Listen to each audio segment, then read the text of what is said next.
Welcome to prime nine desk analysis. నేను రాజు.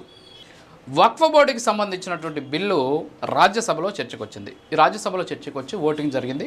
ఓటింగ్కి సంబంధించి YSR Congress party మేము ఓటేసాం, మా 7 మంది సభ్యులు కూడా దీనికి వ్యతిరేకంగా ఓటేశారు. మేము ఎట్టి పరిస్థితుల్లో వక్ఫ్కి సంబంధించినటువంటి ఆ బిల్లుని సమర్థించము, ఇది ముస్లింలకు సంబంధించినటువంటి మనోభావాలని, ముస్లింలకు సంబంధించినటువంటి పరిస్థితులను ఇది తారుమారు చేసే విధంగా ఉంది కాబట్టి దీన్ని మేము అంగీకరించట్లేదు అని చెప్పారు.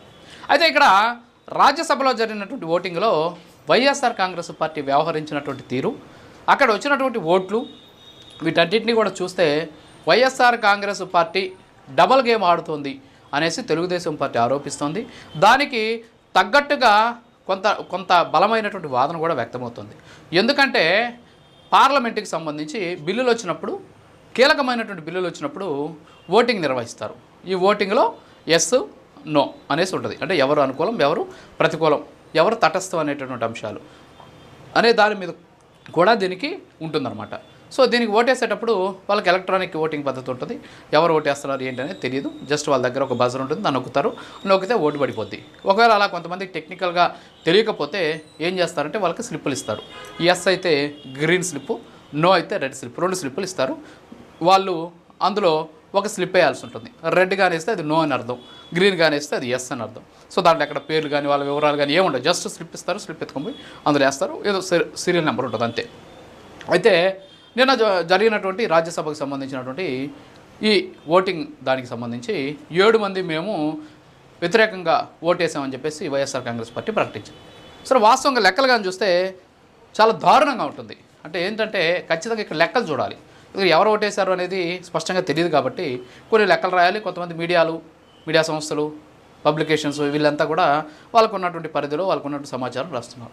నేను కూడా కొంత సమాచారం సేకరించాను. అసలు ఏంటి రాజ్యసభలో ఎంతమంది సభ్యులు ఉన్నారు, ఏ పార్టీకి ఎంతమంది ఉన్నారు, ఆ పార్టీలకు సంబంధించిన సభ్యులు ఏ కూటమిలో ఉన్నారు, ఇప్పుడు జరిగినటువంటి దాంట్లో ఎంత క్రాస్ ఓటింగ్ పడింది, ఎవరు ఓట్లేశారు, ఎవరు రాలేదు, ఎవరు తటస్థంగా ఉన్న వివరాలు కూడా నేను సేకరించాను. ఇక్కడ మనం చూస్తే ఈ బిల్లుకి సంబంధించి రాజ్యసభలో మొత్తం కూడా 128 మంది వచ్చేసి అనుకూలంగా, అంటే ఎన్డీఏ కూటమితో కలిసి అనుకూలంగా ఓట్లేస్తే 95 మంది ఇండియా కూటమి వ్యతిరేకంగా ఓటేశారు. కాబట్టి ఈ బిల్లు పాస్ అయింది. వాస్తవంగా రాజ్యసభలో 236 మంది సభ్యులు ఉన్నారు. ఈ 236 మంది సభ్యులకు సంబంధించి నిన్న జరిగినటువంటి ఓటింగ్లో 13 మంది గైర్హాజరయ్యారు. మొత్తం 223 మంది ఉన్నారు, ఓట్లేశారు. ఈ 223లో ఇందాక నేను చెప్పినట్టు 128 మంది ఏమో ఫరగా, 95 మంది ఏమో వ్యతిరేకంగా ఓటేసినటువంటి పరిస్థితి. ఇక్కడ మనం లెక్క చూస్తే ఎన్డీఏ కూటమి అంటే బిల్లుకి అనుకూలంగా ఉన్నటువంటి కూటమికి సంబంధించిన పార్టీల నుంచి 125 మంది సభ్యులు ఉన్నారు. అందులో బీజేపీ నుంచి 98 మంది, జేడీయూ నుంచి 4, ఎన్సీపీ నుంచి 3, టీడీపీ నుంచి 2, జేడీఎస్, శివసేన, ఆర్పీఐ, ఏజీపీ, ఆర్ఎల్డీ, యూపీపీఎల్, ఆర్ఎల్ఎం, పీఎంకే, టీఎంసీ, ఎన్పీపీ నుంచి ఒక్కొక్క సభ్యుడు, స్వతంత్రులు 2, అలాగే నామినేటెడ్ అయినటువంటి సభ్యులు 6 మంది. మొత్తం 125 మంది వీళ్ళకి బలం ఉంది. ఇక ఇండియా కూటమి దగ్గరకు వస్తే మొత్తం వాళ్ళకి 88 బలం ఉంది.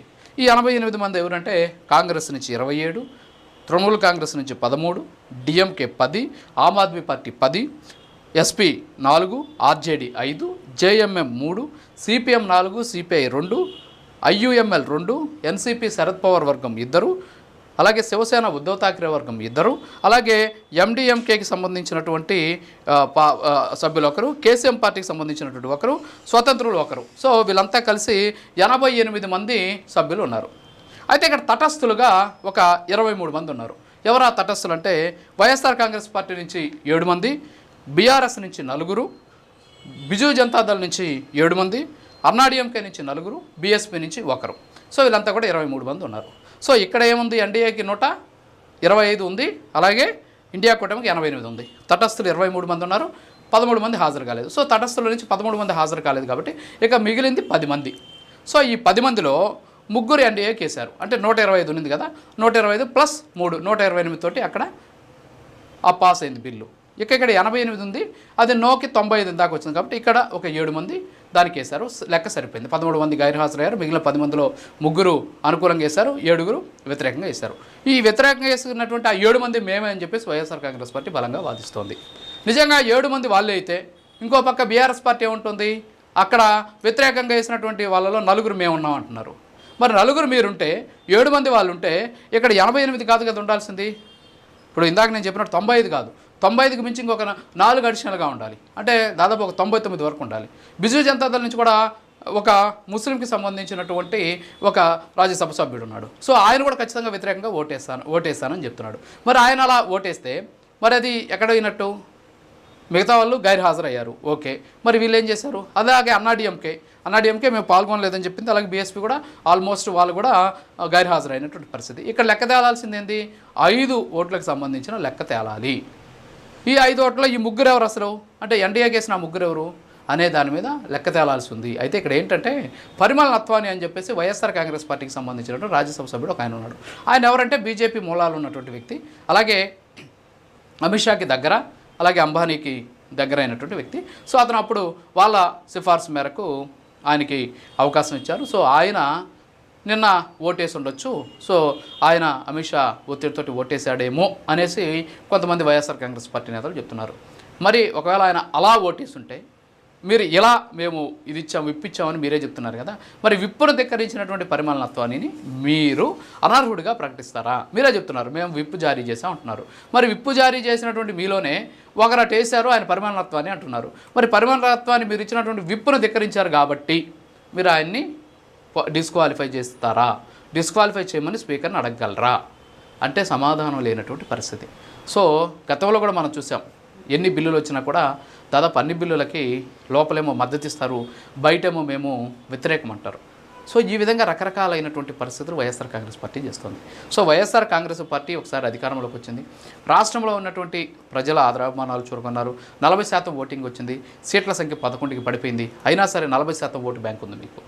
మరి ఇక్కడ జగన్మోహన్ రెడ్డి మాట తప్పడు, మడమ తిప్పడు, ఎట్టి పరిస్థితుల్లో వెనకడుగేయడు అనేటటువంటి చెప్పాడంటే చేస్తాడంటే అని ఇంత ఎలివేషన్ ఇచ్చినటువంటి మీరు ఆచరణలోకి వచ్చేసరికి మాత్రం ఇబ్బందులు పడుతున్నారు. ఆచరణలోకి వచ్చేటప్పటికి మాత్రం అబద్ధాలు, అంతేకాకుండా కొన్ని డ్రామాలు వేస్తున్నారు. ఇవి ప్రజల్లోకి కానీ ఇంకా కానీ చొచ్చుకుపోతే ఇబ్బందికరమైనటువంటి రాజకీయాలను మీరు చవిచూడాల్సి వస్తుంది. సో వాస్తవాలను ప్రజలకు చెప్పాలి. ఒకవేళ తప్పు జరిగింది, ఎస్ మాకు కేసులు ఉన్నాయి, లేదు బీజేపీకి అనుకూలంగా వేయకపోతే ఇబ్బందులు తలెత్తవు అనేటటువంటి ఆలోచన మీకుంటే ఎస్ చెప్పండి. అది బహిరంగంగా ఒక అద్భుతమైనటువంటి అవకాశాన్ని జారవిడుచుకుంది వైఎస్ఆర్ కాంగ్రెస్ పార్టీ. ఏంటంటే ఆల్రెడీ జనసేన అలాగే టీడీపీ ఆంధ్రప్రదేశ్లో అధికారంలో ఉన్నాయి. ఈ 2 పార్టీలకి ఓటు బ్యాంక్ ఉంది. సో వీళ్ళు ఎలాగో బీజేపీతో ఉన్నారు కాబట్టి మేము వ్యతిరేకం అని చెప్పేసి దానికి అనుకూలం అని చెప్పేసి ప్రకటించేశారు. సో ముస్లింల ఒక రకంగా చెప్పాలంటే వీళ్ళ మీద ఒక రకంగా గురుగా ఉన్నారు. సో ఆ ఓటు బ్యాంకుని తన వైపు తిప్పుకునేందుకు జగన్మోహన్ రెడ్డికి ఒక మంచి అవకాశం లభించింది. ఆ అవకాశాన్ని ఎలాగైనా సరే క్యాష్ చేసుకోవాలనుకున్నటువంటి జగన్మోహన్ రెడ్డి ఈ విధమైన డ్రామాలు వేసి అటు బీజేపీకి దగ్గర కావాలనే ఉద్దేశం ఒక పక్క, ఇటు వచ్చేసి ముస్లింలకు దగ్గర కావాలనే ఉద్దేశంతో ఒక డ్రామా వేయడం వల్ల ఈరోజు ఇవన్నీ కూడా బయటపడుతున్నాయి. ఈ నలుగురు ఎవరు, ఈ 7 మంది ఎవరు, ఈ లెక్కగా తేలితే ఎవరు వాస్తవం ఎవరు అబద్ధం అనేటువంటి విషయాలు తెలుస్తాయి. ఎందుకంటే ఇందాక నేను చెప్పినట్టు కొన్నికి సంబంధించినటువంటి అంటే కూటమికి సంబంధించినటువంటి అంశాలన్నీ కూడా ఈరోజు నాకు తెలిసి బహుశా వాళ్ళ పత్రికలో కూడా ఎక్కడా లేవు. ఓన్లీ వైవి సుబ్బారెడ్డి ఒక ఖండన ఉంది. వాస్తవంగా అయితే వాళ్ళు లెక్కలతో సహా రాస్తారు, రాజ్యసభలో ఇంతమంది ఉంటే మేము ఇంత చేసామని. అలాంటి కథనం కూడా ఎక్కడ నాకు కనిపించాల. ఈరోజు ఓన్లీ వైవి సుబ్బారెడ్డి గారు ఆయన పార్లమెంటరీ నేతగా ఆయన రాసినటువంటి ఆయన చెప్పినట్టు ఒక వివరణ ఇచ్చారు తప్ప ఎక్కడ కూడా ఆ పత్రిక సంబంధించి వాళ్ళ సొంత వర్షన్ ఎక్కడ కూడా రాయనటువంటి పరిస్థితి. సో ఇప్పటికైనా సరే ఇలాంటి డ్రామాలు కానీ ఆపకపోతే ఖచ్చితంగా వైఎస్ఆర్ కాంగ్రెస్ పార్టీ భవిష్యత్తులో రాజకీయపరమైనటువంటి ఇబ్బందులు తప్పవు అనేటటువంటి వాదన అయితే వ్యక్తమవుతుంది. ఇది ఇవాల్టి డిస్కషన్స్. మరో ఎన్ఎస్ఎస్లో మళ్ళీ కలుద్దాం. నమస్కారం.